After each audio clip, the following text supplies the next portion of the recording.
Au Québec, il existe plusieurs voies d'accès à la profession enseignante. Contrairement à ce que plusieurs pensent, il n'y a pas une seule façon de devenir enseignant. Selon la formation, le pays où les études ont été faites et la situation professionnelle, le ministère peut délivrer différents types d'autorisation, comme une autorisation provisoire, un permis probatoire ou le brevet d'enseignement. Dans cette vidéo, nous allons voir les différentes voies possibles pour enseigner au Québec afin de mieux comprendre les démarches selon chaque situation. Bonjour et bienvenue sur ma chaîne. Ici, je partage des informations pour mieux comprendre le système scolaire et certaines réalités au Canada. Nous allons passer maintenant à la première voie d'accès. La première voie, c'est la voie la plus classique. Tout le monde la connaît et concerne les personnes inscrites à un baccalauréat de 120 unités en enseignement en formation générale dans une université québécoise. Pour obtenir le brevet d'enseignement, il faut réussir le baccalauréat, tous les crédits, et puis réussir les stages qui font partie du programme, réussir aussi le test des langues.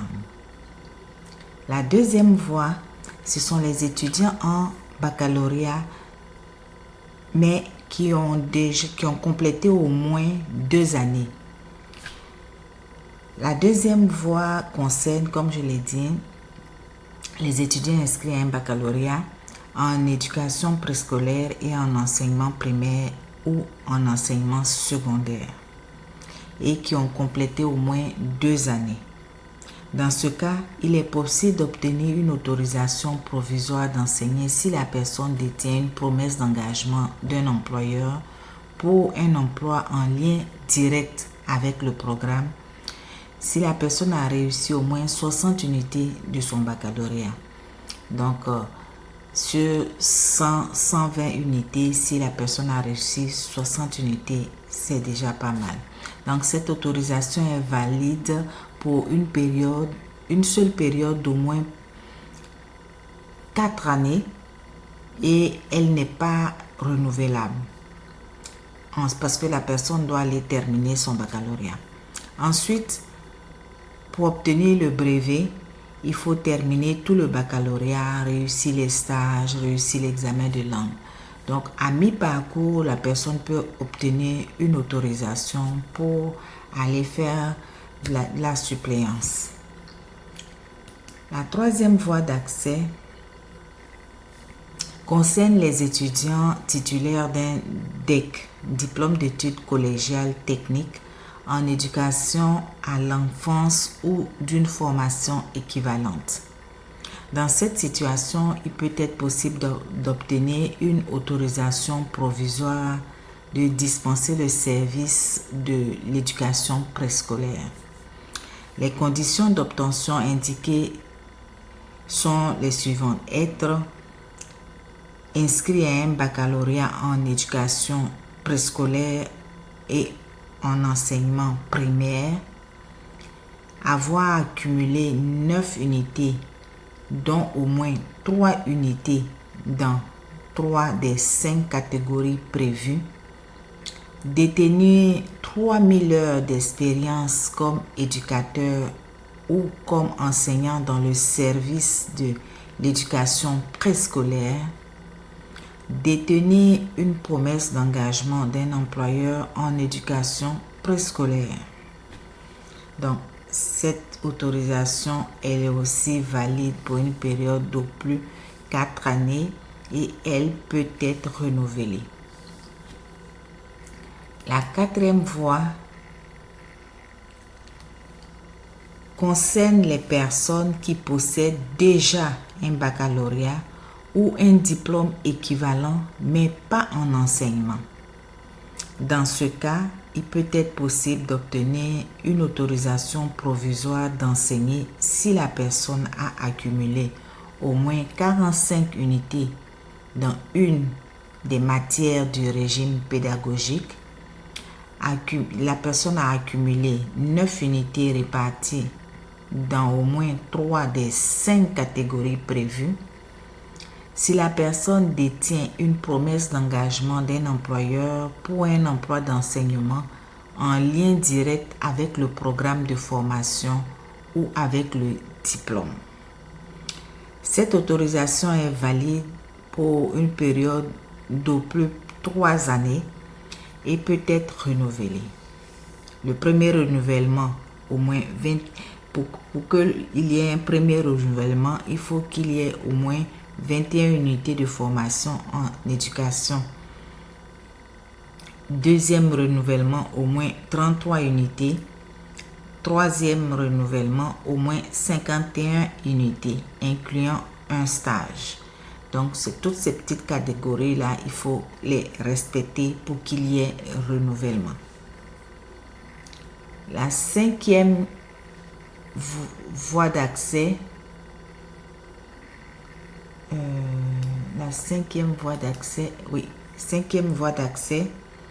c'est les étudiants inscrits à une maîtrise qualifiante de 60 unités en enseignement en formation générale dans une université québécoise. Donc, pour obtenir le brevet, ces étudiants doivent réussir la maîtrise de 60 unités, réussir tous les stages qui vont avec et puis réussir leur examen de langue. La sixième voie d'accès, ce sont les étudiants les personnes titulaires d'un baccalauréat ou diplôme équivalent, incluant les diplômes universitaires de formation à l'enseignement, mais cette fois dans le cadre d'une maîtrise qualifiante. Une autorisation provisoire d'enseigner est possible avec les conditions semblables comme suit: avoir cumulé au moins 45 unités dans une ou des matières du régime pédagogique, accumuler 9 unités réparties dans 3 des 5 catégories prévues, détenir une promesse d'engagement d'un employeur pour un emploi d'enseignement en lien direct avec le programme ou le diplôme. L'autorisation aussi est valide pour une période plus de 3 années et peut être renouvelée. Donc les renouvellements, il y a pour qu'il y ait un premier renouvellement 21 unités, deuxième renouvellement 33 unités, troisième renouvellement 51 unités, incluant un stage aussi. Maintenant, on passe à la septième voie d'accès. La septième voie concerne les personnes diplômées d'un programme de baccalauréat de 90 unités en enseignement reconnu avant 1994. Donc, il peut y avoir un permis probatoire d'enseigner, puis un stage probatoire, enfin le brevet d'enseignement à la suite. Donc, permis probatoire, stage, et puis la réussite de l'examen de langue vous donne votre brevet d'enseignement. La huitième voie d'accès, c'est les personnes qui possèdent déjà une autorisation d'enseigner délivrée dans une autre province au Canada ici ou un territoire du Canada. Donc, ça c'est si la personne vient avec son autorisation et c'est marqué dessus qu'il n'y a aucune condition, il peut y avoir l'échange, enfin l'équivalence pour donner à cette personne son brevet d'enseignement, puisque l'autorisation d'enseigner délivrée par l'autre province, il n'y a aucune condition qui est marquée, donc la personne peut avoir l'équivalence ici au Québec, le brevet d'enseignement. Maintenant, pour la voie 9, c'est le contraire. La personne a l'autorisation délivrée dans l'autre province ou territoire, mais c'est assorti de conditions. Dans ce cas-là, il faut que la personne puisse réussir les examens qui sont... On va donner à cette personne un permis probatoire d'enseigner et la personne devra réussir tous les cours qui sont inscrits sur le permis probatoire d'enseigner. Le permis probatoire, il est valable 5 ans. Donc, à la suite des 5 années, si la personne a fini de faire tous ses cours, la personne va avoir son brevet d'enseignement qu'on va lui délivrer. Si tous les examens, tout est fait. Donc, ça, c'est la 9e voie d'accès. Maintenant, la dernière voie d'accès, concerne les personnes qui possèdent déjà une autorisation d'enseigner délivrée à l'extérieur du Canada. C'est-à-dire les personnes qui ont fait leur demande d'autorisation d'enseigner depuis leur pays d'origine et ont eu un avis d'admissibilité conditionnel. Donc, ces personnes-là doivent passer le test de langue, puis si le test de langue est réussi, ils ont le permis probatoire d'enseigner et à la suite de cela, le permis qui est valable 5 années et à la suite de cela, si toutes les conditions du permis probatoire d'enseigner, c'est-à-dire la réussite des 3 unités sur le système scolaire du Québec, la réussite des 12 unités en éducation dans une université québécoise, soit 3 unités en évaluation des apprentissages, 6 unités en didactique, 3 unités en intervention auprès des élèves handicapés ou en difficulté d'apprentissage ou d'adaptation et la réussite du stage probatoire. Donc, une fois toutes ces conditions-là remplies, la personne peut obtenir son brevet d'enseignement. Sinon, la personne sera avec son permis probatoire d'enseigner. Donc, c'est un peu toutes ces 10 voies-là qui sont possibles pour enseigner ici au Québec. Donc, comme on peut le voir, il existe réellement plusieurs voies pour enseigner au Québec.